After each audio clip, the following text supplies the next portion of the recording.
seatbelt. You, how about the bottom? Leave everything, jump and slide. Come this way, leave everything, jump and slide. When a plane crashes, flight attendants are the first line of defense. Flight anxiety has skyrocketed among passengers in the last few years because of high-profile maintenance issues and crashes. Preparing for these kinds of emergencies takes extensive training, from firefighting to water evacuations. The perception is that, oh, we're waitresses in the sky. Flight attendants do have to follow strict fashion rules. So for the mascara, does it need to be so clumpy? No, so it needs to look Natural. very good. And go through rigorous instruction for meal service. Did you check with the passenger whether she wants to have a glass of wine? I didn't hear you. But this sometimes makes travelers overlook how crucial they can be. Unfortunately today, a lot of people just don't respect flight attendants. They are on that plane to get your behind off of it if an emergency occurs, not to kiss it. So what does it take to pass flight attendant boot camp? And can all this training keep travelers out of harm's way? The first commercial flights in the world didn't even have cabin crew, like we see today. In the 1920s, 1930s, when the industry was developing, arguably that was the least safe time to fly. We didn't have jet engines back then. We had, propeller planes, and they just weren't as reliable. These aircraft, they were very rickety, they were very loud, so people were afraid to fly. So in 1930, a nurse named Ellen Church went to what is now United Airlines and suggested it have nurses on board to help keep passengers calm. United agreed. It told Ellen to hire a crew. They were called the Original Eight, and all were nurses. So they were there for peace of mind, just to settle nerves in that aspect, but they weren't really trained for, robust safety procedures that we see today. After World War II, airplanes started getting bigger, with more exits, and they flew longer over water routes. Flight attendants started being trained on more complex safety situations. Breathe normally and continue to wear your mask. So think water landings, cold water survival, more robust evacuations just because you had a lot more people, you had more exit doors to work with. Then we saw the flight attendant job evolve from being a nurse to being what was then called a stewardess. In the US at the time, the government set routes and fares, so some of the only ways airlines could compete were with things like decor, food and beverage, and cabin crew. The role of the flight attendant was almost a flying sex pot.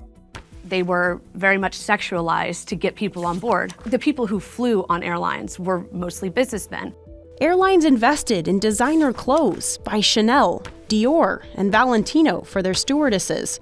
They also had height and weight requirements. Female flight attendants for airlines like Chicago and Southern had to be less than 28 years old, single, and have no children.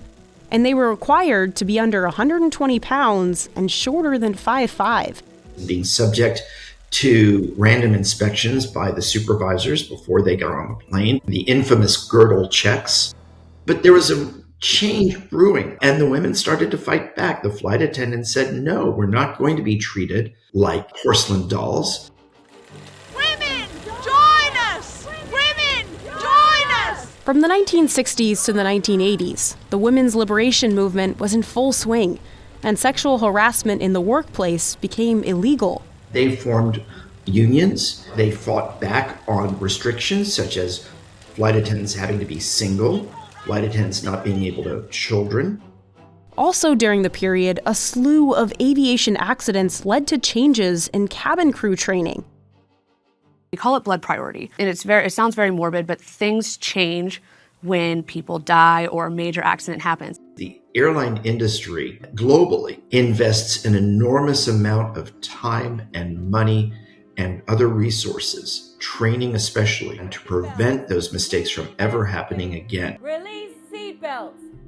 In 1983, a back lavatory on an Air Canada flight caught fire, eventually killing about half the passengers on board. After that, there was training about learning how to put out fires, evaluating fires better. The US, at that point, made smoke detectors in lavatories mandatory. Today, fire and smoke are still some of the most dangerous scenarios flight attendants might face. Although rare, these situations can happen if a lithium-ion battery in a phone or laptop ignites, or if the plane strikes a bird. That's why it's so important that flight attendants learn how to fight fires, like those training here in Doha. So you're going to stroll in the cabin, you're patrolling your cabin, you observe that there is a lot of fire action. Sabrine, bring BCF. Milan, inform commander. We remove the electrical power, switch off IFE. Go ahead. I take the PCF, take the handle, remove the safety pin, Very good. aim the nozzle at the base of fire. They also train with special equipment, like these masks, to handle smoke. Milan, you're patrolling the cabin and you observed there was smoke that was coming out from the overhead stowage and one of the passengers alerted you. Smoke, smoke. Move.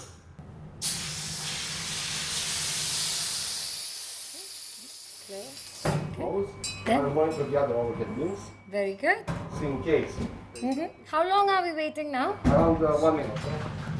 For new Qatar flight attendants, training lasts 8 weeks. Hey, are you okay? There is no breathing. I'm starting CPR, and for an adult, you'll use 2 hands, okay? First aid training starts in week 5. Also first aid, helping deliver babies, a situation that has happened on a Qatar flight before. Let's go into the practical session of our drills. Even seasoned crew members have to return to this facility every 12 months for a refresher on their training. Brace! Like opening emergency exit doors on this mock-up A330. Evacuate. Check the door is armed, check the water level is safe. It's safe, go ahead. We open, release.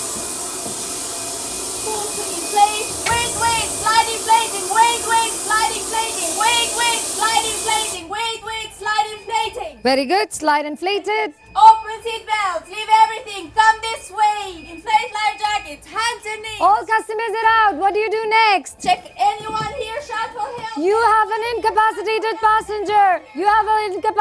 passenger. How do you take that person? I will lift. Okay. And drag. Okay, so you use the drag method with you. Go ahead. Take the passenger. Okay, Loredana, that was perfectly done. Thank you so much. Ladies and gentlemen, can you clap for our Loredana, please? Thank you.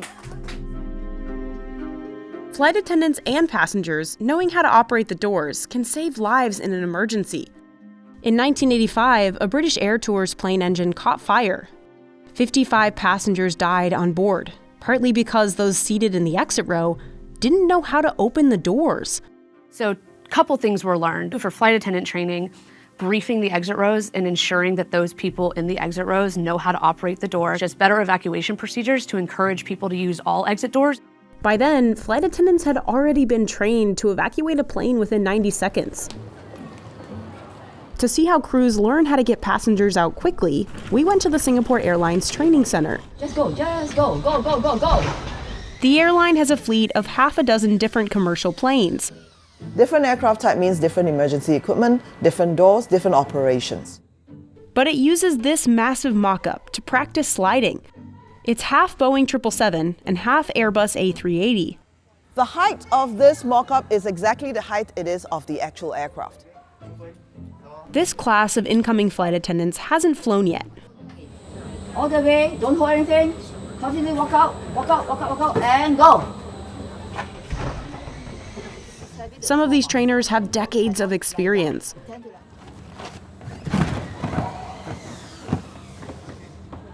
Hold your head. Hold it upright, don't lie back. Come, next person. So we protect our crew very much.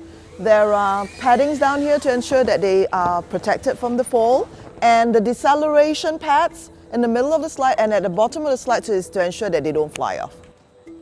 In the real situation, the actual deceleration strips are more towards the bottom. Good. They also tell the trainees to keep their arms up to prevent friction burn and to sit up straight. Why is it bad to go down lying down? Then you cannot move your body upright to get off the slide. People behind you will come and ram into you. For that same reason, passengers should leave everything behind so they don't block the slide with their bags. That's what happened when this Aeroflot plane crash-landed in Russia. 41 people died. Experts say that number could have been lower if people hadn't stopped to get their carry-ons during the evacuation. Passengers going down also have to remove any high-heeled shoes so they don't puncture the slide. How do you make sure they're not scared? This is scary. Well, they have the resilience and the tenacity because that's why they are cabin crew. We choose with the right caliber and criteria. Stay seated! Stay seated! Stay seated! Release seatbelts! Over in Atlanta, Delta Airlines flight attendants prepare for land evacuations on this motion trainer. It is our one and only trainer that does shake, does move. Evacuate. Evacuate. Seatbelts! Leave everything! Bad exit! Go back! Come this way! Leave everything! Jump and slide! Come this way! Leave everything! Jump and slide! Stay seated! Stay seated! She's thinking about her commands. She's thinking about where her exits are. She's thinking about how to operate those exits. She's thinking about where her emergency equipment is. Release seatbelts! She's also thinking about people that got on board that could help her in an emergency. You, help at the bottom! And she's also going to think about the people that got on who might need her assistance. You're expected to make good judgment calls, and you're expected to remember all your training and respond to emergencies and be Delta gracious and patient and all of that, on lack of sleep as well sometimes. Leave everything! Jump and slide! Release seatbelts! Delta Airlines uses the 767 mock-up to practice emergency landings on water. Luckily, this is very rare. The last time it happened in the US was in 2009, when a US Airways flight from New York landed in the Hudson River. And miraculously, everybody lived. That's because the flight attendants, their training for water landings kicked in, and they knew to direct people to the overwing exits and the front exits because the back was taking on water. So if you can't swim, then you can't be a flight attendant. A lot of the times they have to show that they could physically carry a full-size body through the water, put it on a raft, and get someone out of the water in case you have a water landing. These are things that if you cannot do, you flunk out, and people do flunk out. Still, a lot of people want to be cabin crew. In 2023, 65,000 people applied for just 5,000 Delta flight attendant jobs.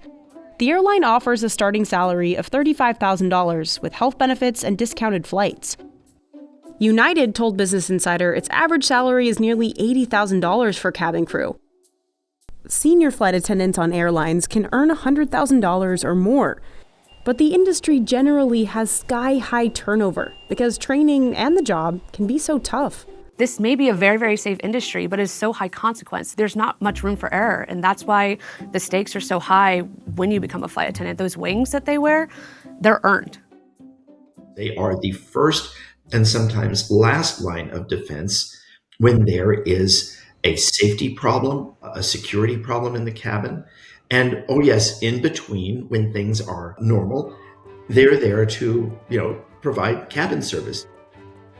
Airlines still take cabin service seriously because it's often all customers see. Thank you so much. Wow, it's so big.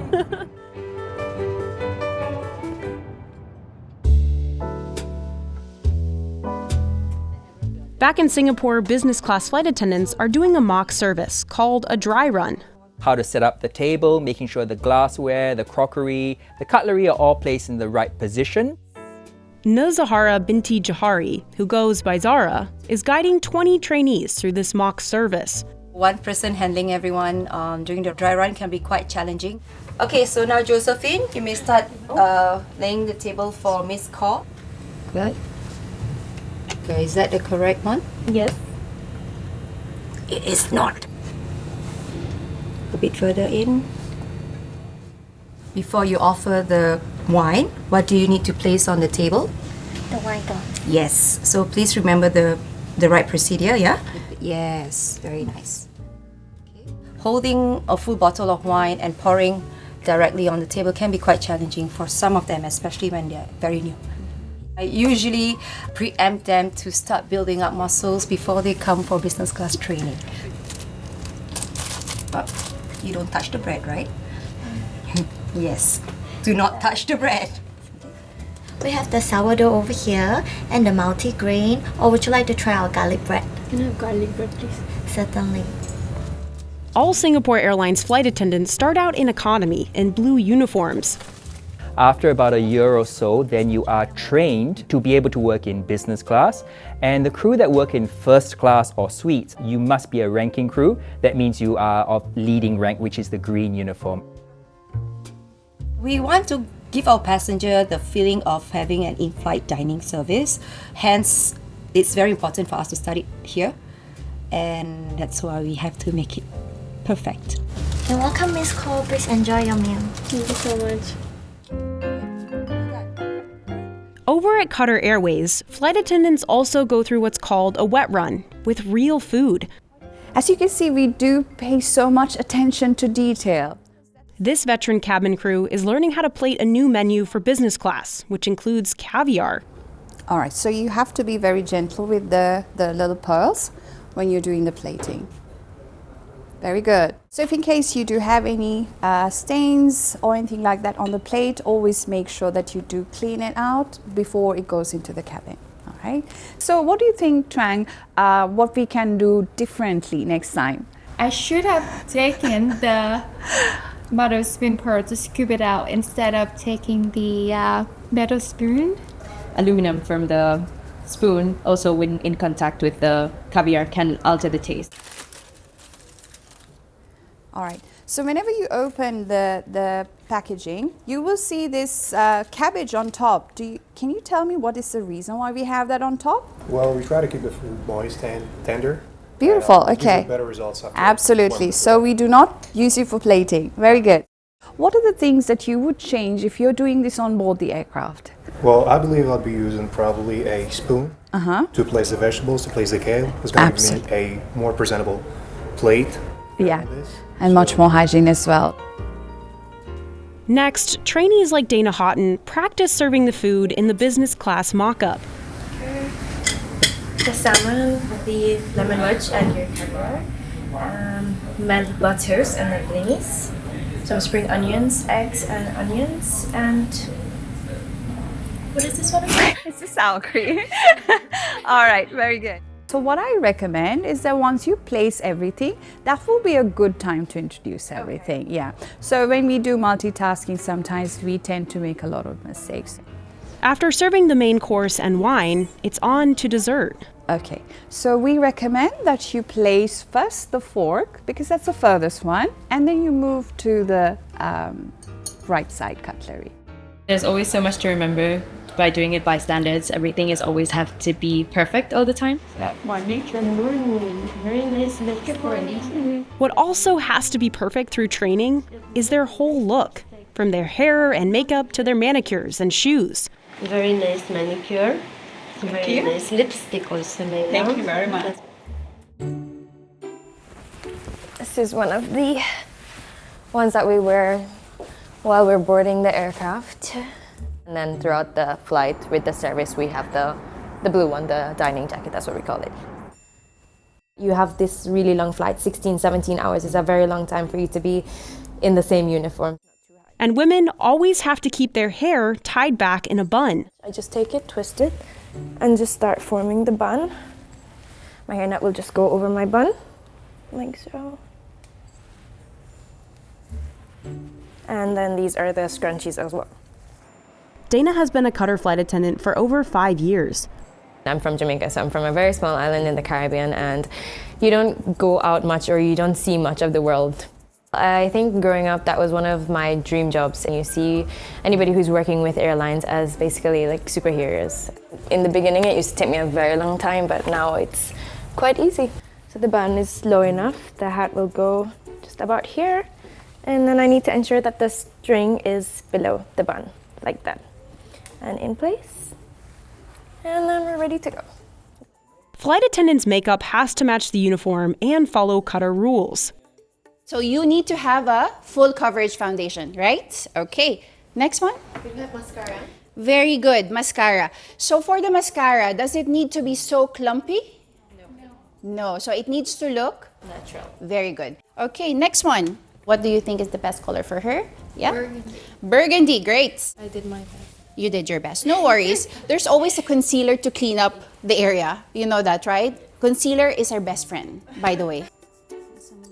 When you do your makeup early in the morning, you are using your bedroom light. Yes. Very nice application. The moment you step out of your accommodation, what happens? You get scared, right? So now you need to make sure that try to use as natural light as possible, okay? So Diana, can you please show it to your colleague?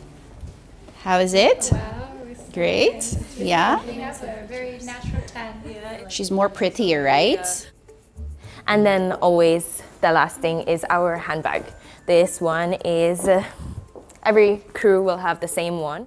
It's very easy to get mixed up. So you can always just put your own passcode and do that, and it just opens like that. For men, the airline's grooming rules include no makeup, no buzz cuts, and no beards, only mustaches. So no, basically you need to show up for the flights with a fully grown mustache. I use my hair dryer so I can make the line over here and make my hair fall on this side. Okay. And then again, I apply just a little bit of this wax or any kind of paste that needs to be matte. So if you use anything that's shiny, it's not allowed, and nothing too much. While beauty rules may have gotten easier since the weight checks of the 1950s, overall flight attendants' jobs have gotten a lot harder. We have seen in the last 6 or 7 years a spike in air rage, fights breaking out among travelers or between passengers and cabin crew. And so not only were they quite literally taking punches on planes from disgruntled passengers, we saw people getting duct taped to their seat on airplanes because they couldn't calm themselves. The flight attendants did not apply for these jobs because they wanted to get into boxing matches with a stranger on an airplane. Climate change is destabilizing the jet stream and causing turbulence to get worse. And that's making flight attendants' jobs harder just because they're the ones that are typically standing during service when they may be going through these pockets of unexpected turbulence. Flight attendants also have intense work schedules with frequent time zone changes, overnight flights, and long irregular hours. Qatar and Singapore fly the longest routes in the world, topping well over 17 hours. Plus, passenger flight anxiety is on the rise. Social media searches for, flight anxiety, fear of flying has shot up. And I mean, that's understandable. But is flying still safe? Well, since the 1990s, the number of yearly crashes has more than halved, and fatalities have dropped 76%. By 2025, the US had gone 16 years without a fatal crash. But that streak was broken in January, when a military helicopter collided midair with an American Airlines commuter plane near Washington, D.C. Experts have been warning about the accident risk over DC possibly becoming reality. We have a shortage of air traffic controllers in the United States. That's, going back years. We have seen a lot of these near misses. We've seen a lot of these laps in air traffic control technology and communication. Over DC, that's a very, very congested airspace. The administration has now applied new rules to that area where helicopters can fly when they can fly, but there's still more that needs to be done when it comes to improving air traffic control. Other high-profile accidents that have happened in the last year appear to have been caused by a bird strike and pilot error. The deadly incidents involving the Boeing Maxes were largely due to software issues.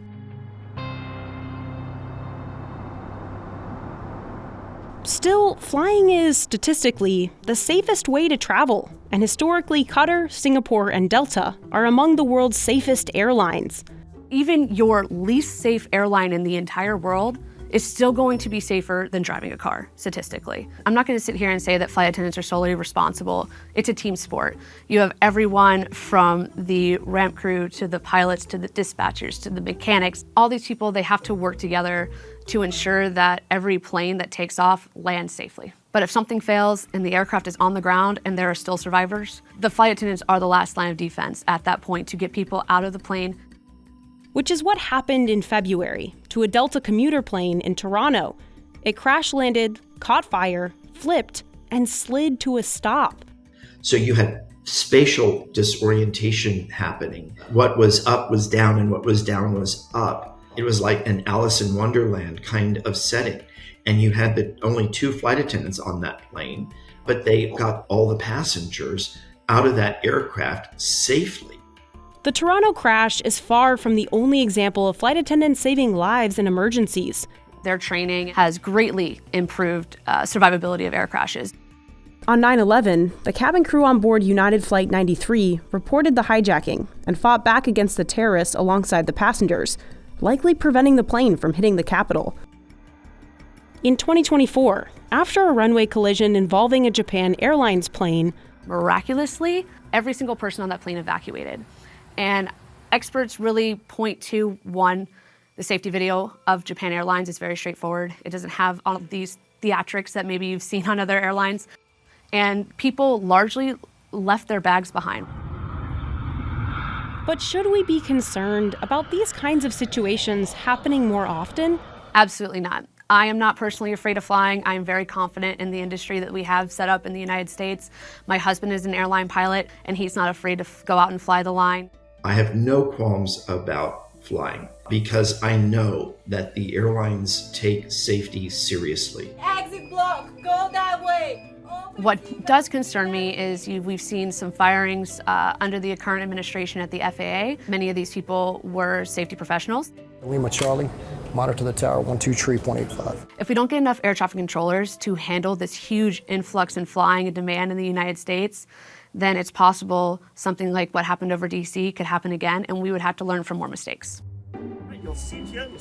So what can you do as a passenger? Don't tune out the safety briefing and don't tune out the information the flight attendants are sharing with you. It could save your life. Wear your seatbelt even when the seatbelt sign isn't lit. If there is an evacuation, leave your stuff behind. If you're in an exit row, read that card. Although rare, if something does go wrong, that's how you can get out alive.